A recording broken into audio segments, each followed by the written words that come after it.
Estamos en otra reunión acá en mi canal de YouTube, GDT Metrología. Como saben, yo soy Marcelo Iglesias. Hoy vamos a tocar un tema bastante interesante que muchos me han pedido en varios lugares que habla al respecto, que es cómo se realiza la determinación de los intervalos de calibración.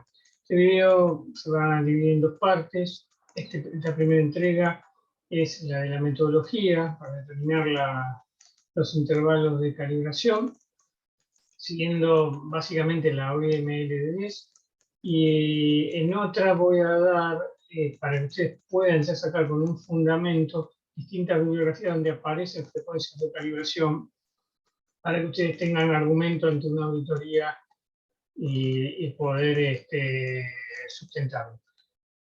Básicamente hoy vemos la metodología que van a poder aplicar en sus empresas, en laboratorios, para determinar los intervalos de calibración. Para eso preparé la siguiente presentación, que a continuación voy a mostrar. He aquí la presentación que yo les estaba diciendo en la pequeña introducción que realicé. Y bien, primero vamos a definir qué se entiende por un intervalo de calibración. Ahí lo pueden ver, es el lapso de tiempo durante el cual se concede validez a la calibración de un instrumento o equipo. ¿Sí? Eso sería ese lazo de tiempo lo que vamos a tratar de determinar hoy. Acá hablamos de instrumento equipo. Hoy la norma ISO 7025 habla de equipamiento, que es todo el conjunto, o sea, los dispositivos, los patrones, etc. El software, eso hoy la norma lo engloba como equipamiento todo el conjunto, ¿sí?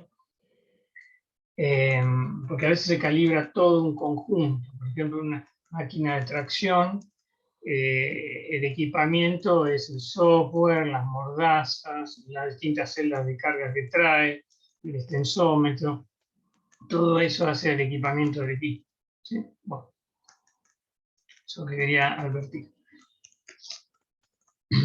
Previo a esto vamos a ver dos conceptos importantes que nos van a ayudar como herramientas para esto. El sesgo, bias, como quieran llamarlo, esto está en el análisis de sistemas de medición, MCA cuarta edición, y también el vocabulario internacional de metrología. Es, como lo pueden ver ahí, la diferencia entre el valor promedio de las mediciones, valor observado, si quieren, como dice en las normas, y menos el valor de referencia, valor estándar, es el que yo tengo como referencia, ¿sí?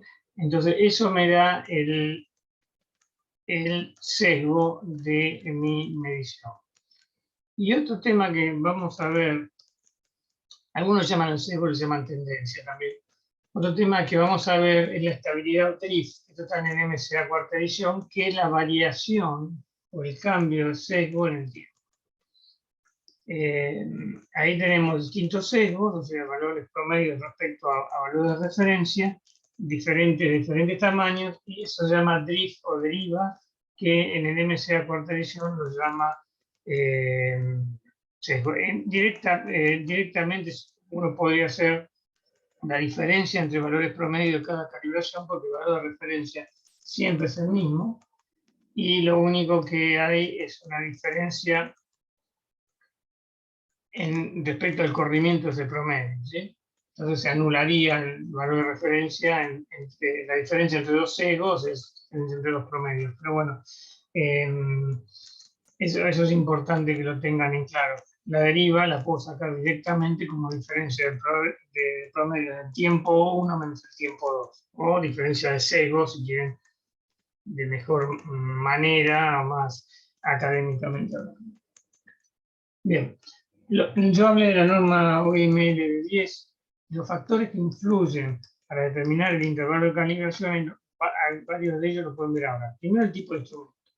Segundo, la recomendación del fabricante. A veces el fabricante dice calibrarlo en tal periodo o cada tantos meses, etc. La tendencia de datos de calibración. Eso, cuando hablamos de tendencia, es el sesgo que podría, en los diferentes sesgos que va teniendo respecto al valor de referencia, y si se van agrandando esos sesgos, se van manteniendo constantes, ¿sí?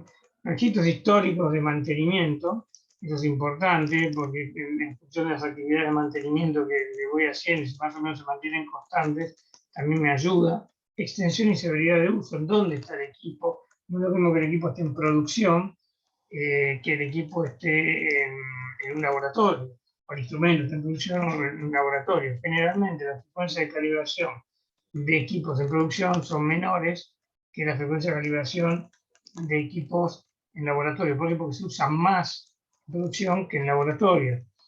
Por ejemplo, la Asociación Española para la Calidad, AEC, generalmente da equipo, hay algunos equipos que dicen 12 meses el equipo en laboratorio y 6 meses el equipo en producción, o el instrumento en producción. Tendencias al desgaste y deriva. ¿Ven? Ahí, o sea, si hay desgaste, el desgaste podría ser, por ejemplo, un durómetro Llora que la punta del dentador se desgasta, entonces es un durómetro para medir caucho, que tanto penetrar, porque la dureza de la resistencia a la penetración, de tanto penetrar en la goma se desgasta. Entonces, cuando yo tengo una desviación, una tendencia o un sesgo que supera los 2 grados respecto al valor promedio de las mediciones, respecto al valor de referencia, supera los 2 grados short, ahí yo debo cambiar la punta, arreglarla y después volver a hacer el control metrológico, o sea, la calibración de esa punta. Para eso utilizo el concepto de comprobaciones intermedias. Genero un patrón de silicona, con ese patrón de silicona que me dura 6 meses, porque envejece más o menos los 6 meses, yo voy haciendo las mediciones, y cuando detecto que esa desviación mayor a 2 grados short, entonces hago cambiar la punta del dentador, y una vez que lo cambié, hago la calibración en un proyector de perfiles para ver las dimensiones del dentador si coinciden con la norma ASTM 2240, o si y después la otra determinación es la de la fuerza, que yo calculo la fuerza por una fórmula, ¿sí?, que me da la norma, la comparo contra el valor que me da haciendo que ese dentador ejerza fuerza sobre una balanza o sobre un dispositivo especial que ya viene en la norma, que es un dispositivo también como una especie de balancita, ya directamente que me da los valores, ¿sí? Viene una balanza con un brazo y una pesa. Eso lo pueden ver en la norma. Bueno, ahí la tendencia al desgaste es importante. Y la deriva, la variación de ese C en el tiempo entre calibraciones también es importante. Eso se usa mucho en termocuplas, en balanzas, todo lo que tenga celda de carga, todo lo que tenga algún puente de Wheatstone tiene deriva. Entonces ahí es bueno utilizarlo como herramienta para determinar los intervalos de calibración. Las comprobaciones intermedias, verificaciones intermedias, la ISO 25205, hoy en la del 2017, se llaman comprobaciones intermedias, ayudan mucho a determinar los intervalos de calibración. Frecuencia de las revisiones cruzadas con otros patrones. Yo puedo agarrar otro patrón y ir cruzándolo a ver si obtengo los resultados que quiero. Frecuencia y calidad de las calibraciones y verificaciones intermedias, hoy llamadas comprobaciones intermedias. O sea, yo puedo analizar las incertidumbres, cómo vienen durante las calibraciones, o sea, si se va agrandando la incertidumbre, se viene manteniendo, y tomar un criterio. Las condiciones ambientales de temperatura, humedad, polvo, ambiente, vibraciones, etcétera, influyen. Exactitud requerida de la medición, la accuracy, o la clase de exactitud, que eso viene dado en las normas, generalmente para los patrones, antiguamente se llamaba grados, las pesas, que son E1, E2, los errores máximos admisibles, algunos instrumentos vienen con errores máximos admisibles, Las máquinas medidas por coordenadas vienen con el MPE, que es el error máximo permitido, ¿sí? Que es una constante más otra constante por la longitud. Las clases de exactitud son más o menos parecidas, con un más menos, todo eso entre paréntesis con más menos, y el costo de la calibración, obviamente, que eso es importantísimo. No se toca ese tema porque generalmente dependerá, a veces hay calibraciones muy costosas y depende del uso que le dé el instrumento, uno va adecuando la frecuencia de calibración. Bueno, hay una norma, la ISO 10012, que es requisito para el aseguramiento de la calidad de equipos de medición, que en la norma dice un tema muy importante, que es la confirmación metrológica. ¿Qué es la confirmación metrológica? Es, yo calibro el instrumento y el instrumento tiene que estar calibrado y cumplir con la especificación del instrumento, con la norma. En metrología dimensional tenemos las normas que nos dicen los errores máximos admisibles o las clases de exactitud o el manual de fabricante o algún documento, ¿sí? Entonces, si no está normalizado el equipo. Entonces, fíjense lo que dice: conjunto de las operaciones requeridas para asegurar la conformidad de un equipo de medición con los requisitos prescritos para la utilización previa. Entonces, esa confirmación no solamente es, como tan simplificado como yo dije, la calibración, sino también implica los ajustes, comprobaciones intermedias y todo el conjunto. ¿Por qué? Porque la comprobación intermedia a mí me dice entre un periodo de calibración y otro si el equipo está funcionando bien o mal. Entonces, la comprobación intermedia va a ser desarrollar yo un patrón que no tiene por qué estar calibrado.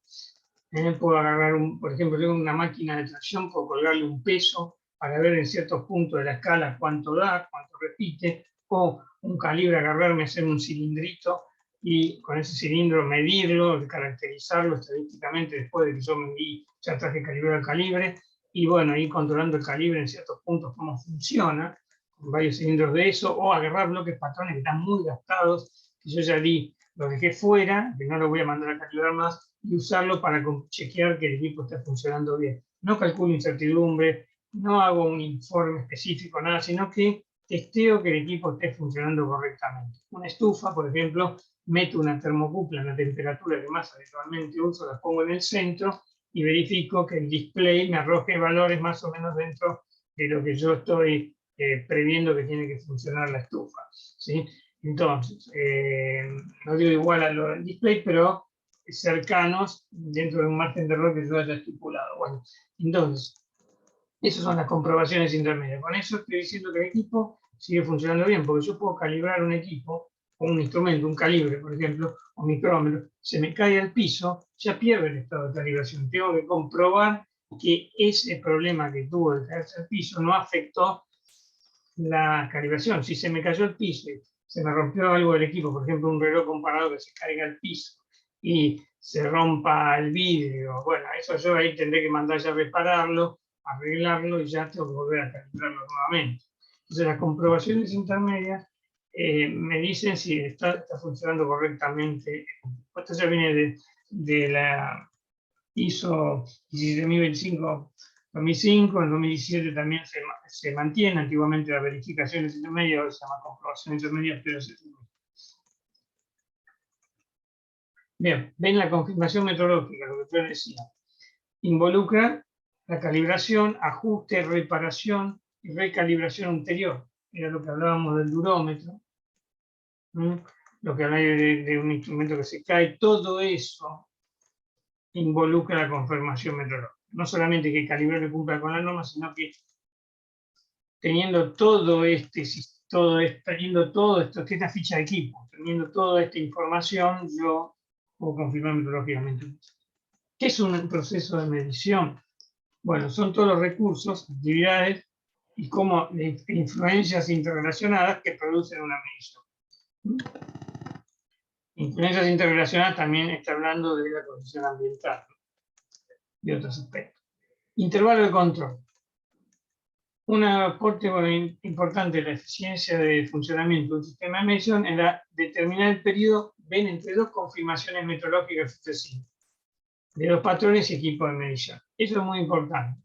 Yo tengo un sistema de medición que es todo el conjunto, o sea, el sistema de medición es el hombre que mide la condición ambiental. Esto está sacado del MCA también, ¿no? Este concepto de sistema de medición de la cuarta edición del MCA. El hombre, la condición ambiental, el método, todo el equipo, los dispositivos, los patrones que tiene el equipo, todo es el sistema ambiental.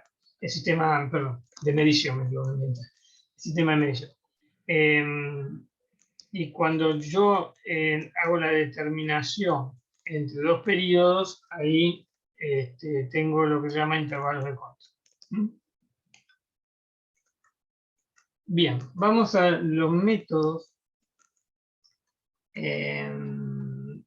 de asignación o de determinación de los intervalos de calibración, intervalos si quieren más de confirmación, pero todo en la jerga lo conocemos como intervalo de calibración. Esto está en la OML de 10, no inventé nada yo. Así que acá tenemos varios métodos que yo voy a ir desglosando. El primer método es el ajuste automático en escalera. Ustedes saben muy bien que el resultado de una medición es un parámetro de posición más o menos un parámetro de dispersión. Generalmente el parámetro de posición más usado en estadística es el promedio, y el parámetro de dispersión es la incertidumbre de medición. Entonces, lo que hacemos, ponemos una base de tiempo en lo que querramos, en horas, meses, generalmente años, y vamos poniendo el valor promedio más la incertidumbre y menos la incertidumbre. Y vemos si queda ese valor promedio, que tiene sumada la incertidumbre, restada la incertidumbre, dentro de los límites de la especificación, dentro del límite superior de la especificación y dentro del límite inferior. Si en dos periodos de calibración se van manteniendo adentro, la frecuencia de calibración son 2 años. Si durante 3 años se vienen, o 3 periodos de calibración, que yo haya, supongamos que el equipo lo calibro cada 2 años, y bueno, hago esos 3 periodos de calibración y veo que se mantiene la incertidumbre entre los límites con el valor promedio, entonces digo que se mantiene el intervalo de calibración. Ahora, si eso no se da, pues, si se va fuera de los límites, ahí tengo que reducir el intervalo de calibración.